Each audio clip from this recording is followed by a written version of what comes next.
A man who makes a habit of leaving finds that the road is his only true kin. It is a clean way to live. No ghosts, no debts, just the horizon. I have spent a lifetime perfecting the art of riding away. 100 towns, 100 nameless trails, always moving north, never looking back. I was better at leaving than any man I ever met. Every person I helped was a face I intended to forget. That was the bargain I made with my own soul. It served me well until a Tuesday in 1882. I had no business being in Millhaven. My horse, Scout, was watered and rested. The trail north was calling. I was only looking for a hot breakfast. I was just a drifter passing through a town that meant nothing. Then I turned the corner onto the main street. I heard something that made me pull the reins. 2 men stood there. They were large and held themselves with the heavy arrogance of those who expect the world to yield. They had a woman cornered outside the general store. Their voices were low and deliberate. It was the kind of talk that sounds civil from a distance. I was not at a distance. I listened for 10 seconds. The woman held a list of supplies. Her knuckles were as white as sun-bleached bone. Her face was perfectly still. It was not the stillness of peace. It was the mask of someone who has been hunted until fear becomes ordinary.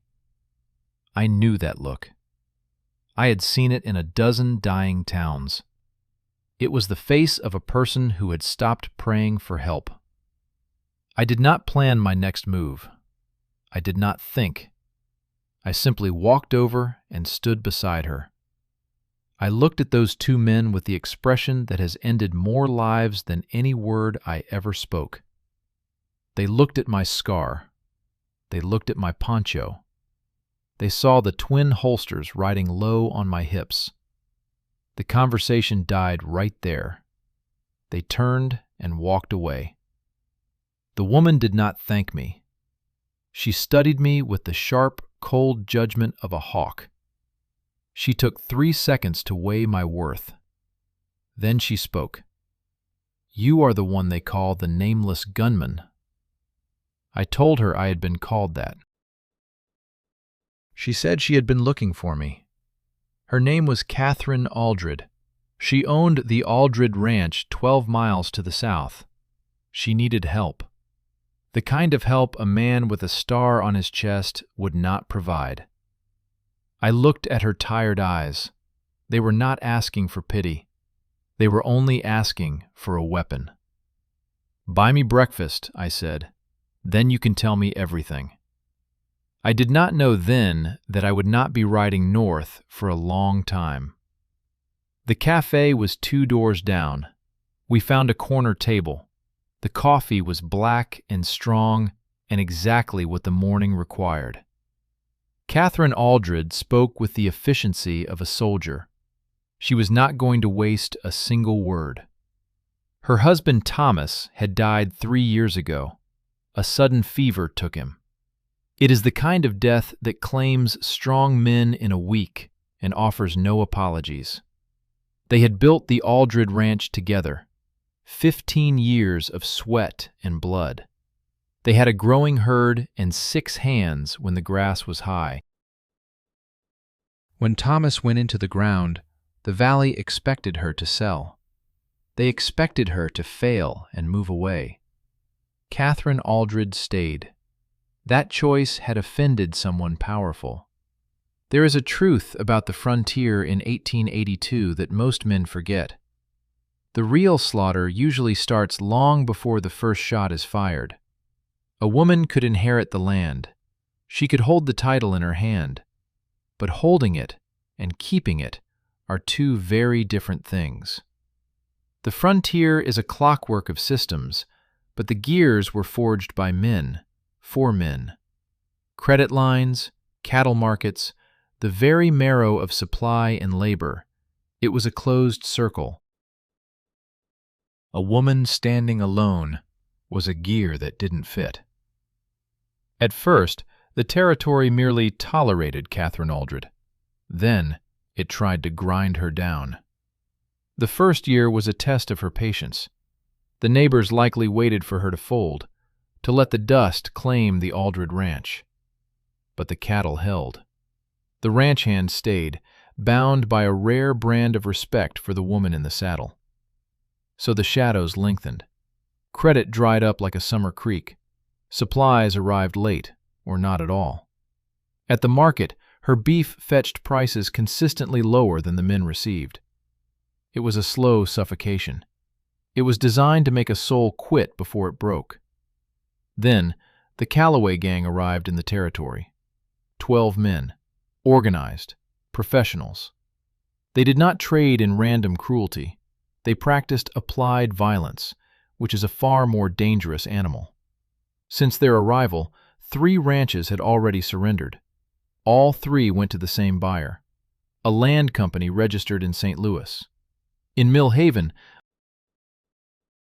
the name behind the paper was a ghost. "My ranch," Catherine said, "is the last independent operation on the South Range. I am the gap in something somebody is trying to close." 6 weeks ago, 4 of the Callaway gang rode onto the property. They gave her 60 days to sell. If she refused, they would return with the full weight of the organization. He worked the arithmetic in his head. 60 days from 6 weeks back, he said. 2 weeks remaining, she replied. He studied her across the breakfast table. What happened to the 3 ranches that sold? She grew quiet for a heartbeat.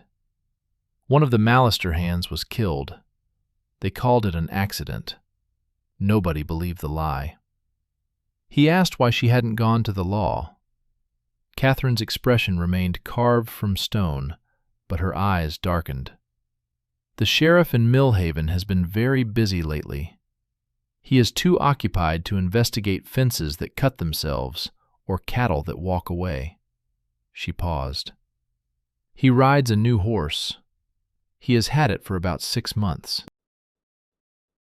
6 months. Precisely when the Callaway gang first appeared. He understood the math of it. 2 weeks, he said. 2 weeks, she agreed. He drained his coffee and set the cup down. I will need to see the property. Something shifted in her face. It was not relief. It was something more controlled. It was the look of a woman who had managed alone for 3 years. She had learned not to feel anything until the work was confirmed. When can you ride out? This afternoon, he said. The 12 miles south of Mill Haven told a story the town had kept hidden. It was good land. Green grass ran thick against the tan of the surrounding range, fed by steady water. The Aldred Ranch sat in the center with the dignity of a place built with intention. A 2-story house, a large barn. Healthy cattle moved through the south pasture. But as he rode in, his eyes found the fractures. The water trough was positioned where it should not be. The barn doors opened outward instead of inward. He counted 3 fence posts along the north approach. New wood sat in old holes. They were replaced recently, at slightly different angles than the originals. Someone had been here. Someone had walked this ground with specific, predatory eyes. The Callaway gang's scouts were assessing the kill before the deadline. He noted every detail, filed it away, and said nothing. That evening at the kitchen table, he told her what he had seen. He told her exactly what it meant. She sat in the dim light and listened without a single interruption. When he finished, she said, "They've been here twice that I know of. Probably more that I don't." He looked at her. "The man who did the talking 6 weeks ago. Tell me about him." Catherine thought for a moment. Her eyes searched the shadows of the room. "Precise," she said. Everything he said was exactly what he meant. Nothing more. Like he'd said it many times before. The stranger nodded. That was the man he needed to know about. He asked questions for an hour. By the time they finished, the night had grown heavy. The fire had burned down to glowing red embers. They had moved, without a word, from the kitchen table to the chairs beside the hearth. The conversation had shifted gradually. It moved from the Calloway gang and the deadline to Thomas and the ranch. They spoke of the specific texture of 3 years spent building something alone that was meant for 2. He didn't say much, but what he said was specific, considered. Catherine noticed. He caught himself noticing that she was watching him. He stood and said goodnight. He walked to the spare room. He spent the next day in Mill Haven. He was gathering the kind of information that isn't found at a kitchen table. The Calloway gang had a reputation in the territory. 12 men organized with a clear chain of command. Before the final grave is dug in this dirt, make sure you've subscribed to follow this trail to the end. The man who spoke, the precise one Catherine had described, was known in the saloons as Crane. Not a first name, not a last name, just Crane. Some men accumulate single names like they accumulate scars. It functions as both identity and warning. Crane was 40 years old, lean, dark-eyed.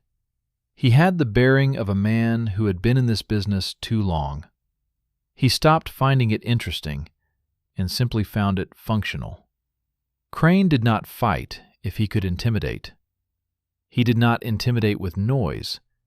He did it with the specific quiet of a man with nothing to prove. The proof was already established.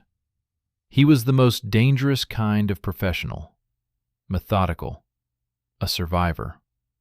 There was one more thing that Mill Haven knew about Crane, something said carefully in low voices by those who had seen it. The Mallister hand who died 6 months ago. The death they called an accident. Crane had been there that day. Not the others. Crane himself. He did it up close, personal. It was the way a man acts when he wants a message to be very clear. That was the man coming to the Aldred Ranch in 2 weeks. The stranger sent a telegram to a contact in a federal land office. The results arrived on the 4th day. The land company in St. Louis was owned through 2 intermediary corporations. It was a consortium of railroad investors.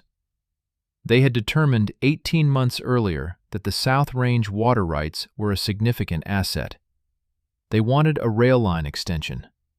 Not the land, the water. Whoever owned the South Range controlled the water that the North Range depended on. The next dry year was overdue. That evening on the porch, he told Catherine about the water.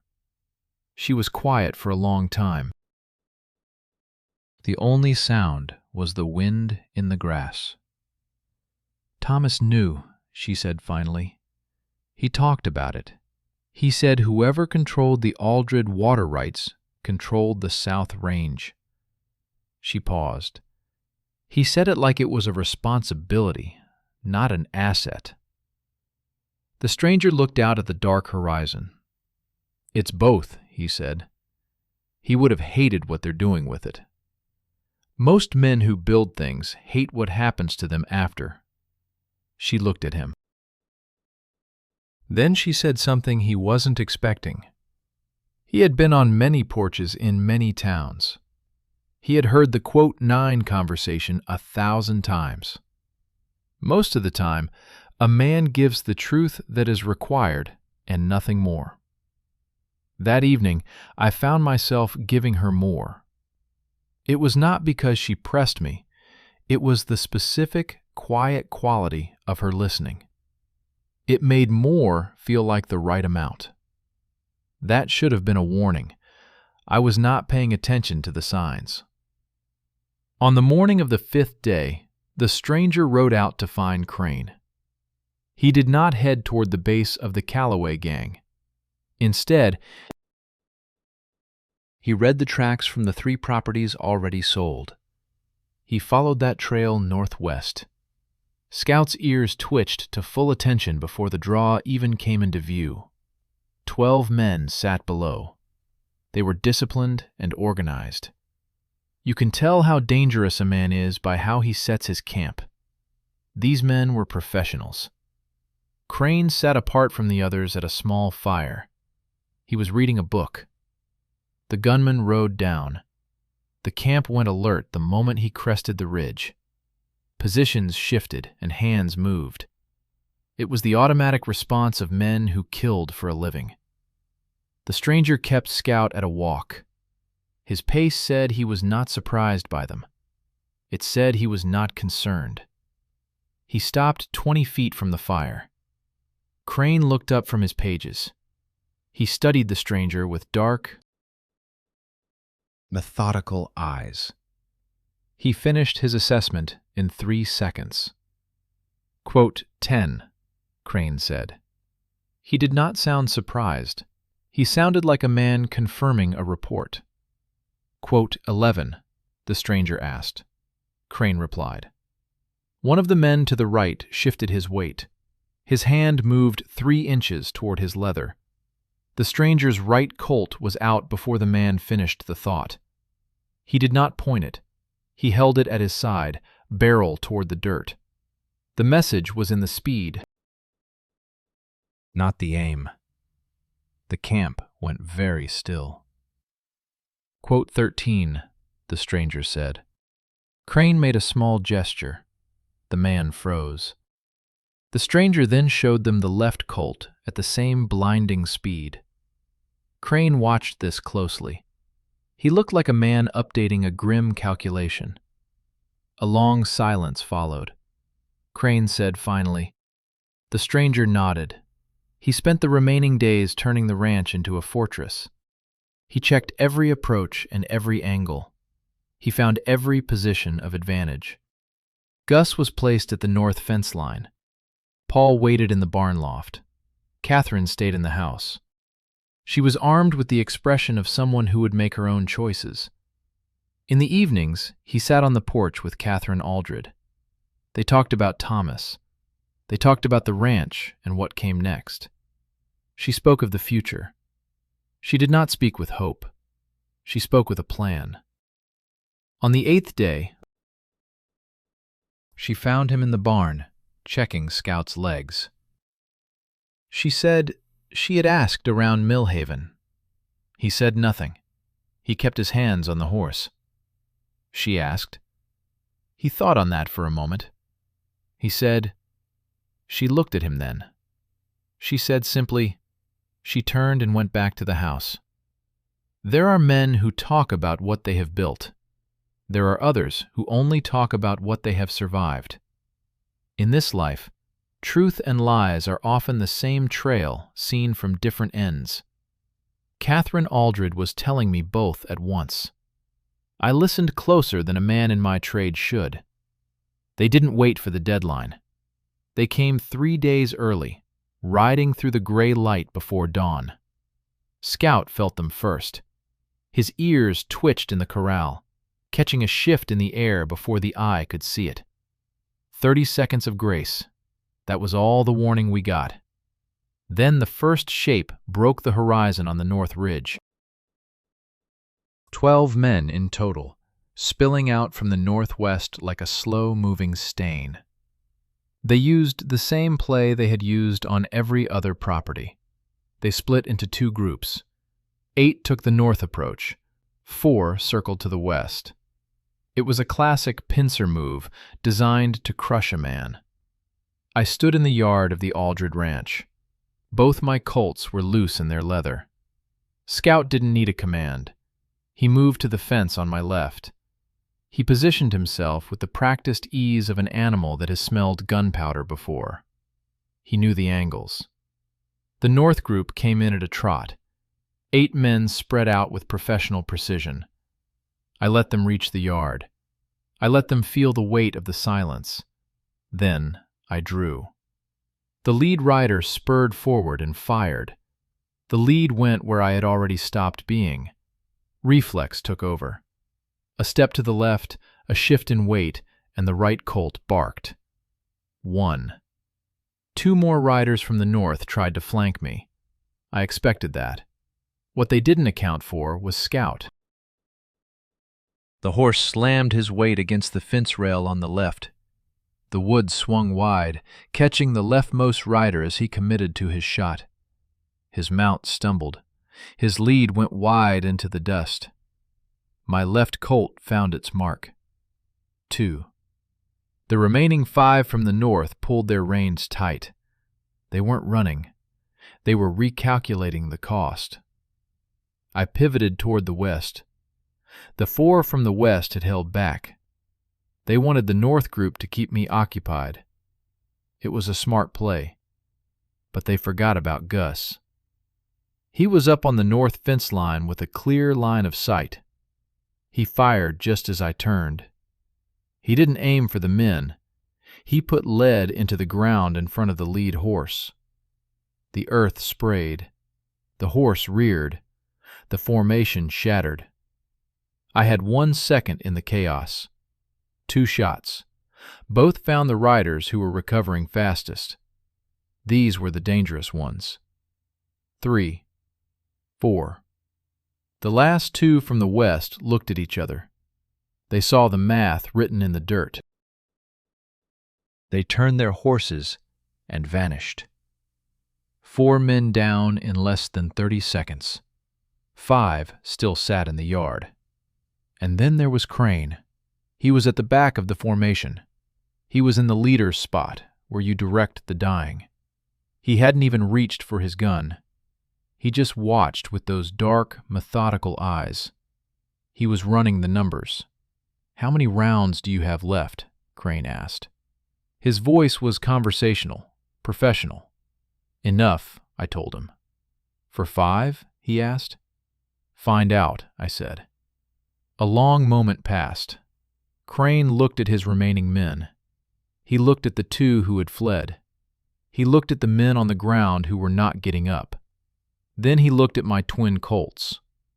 "This job," Crane said, "has stopped being worth the contract." He turned his horse. The 5 men with him followed. He stood in the cooling silence until the rhythm of retreating iron faded into the black. The pre-dawn air felt thin and sharp.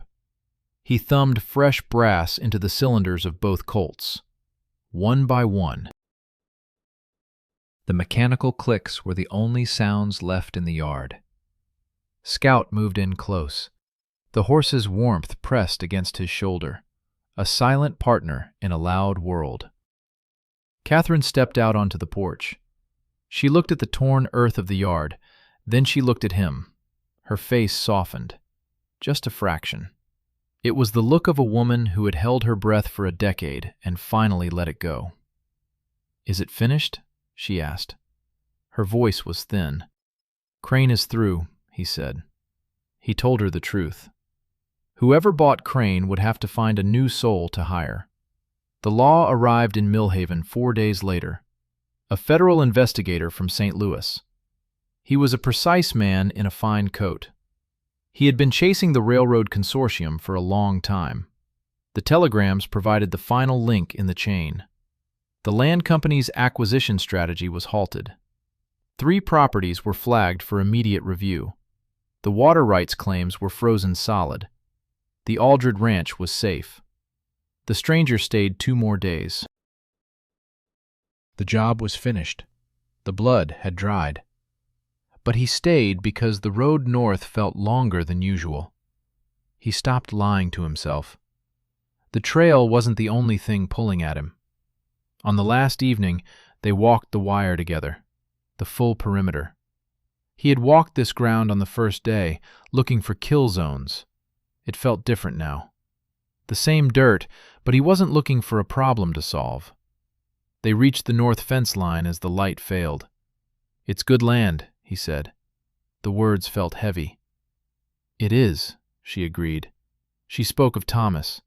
They both knew the soil. Then she turned and looked him square in the eye. A moment passed that didn't need a name. "Stay," she said. The word was simple. No hooks, no pressure.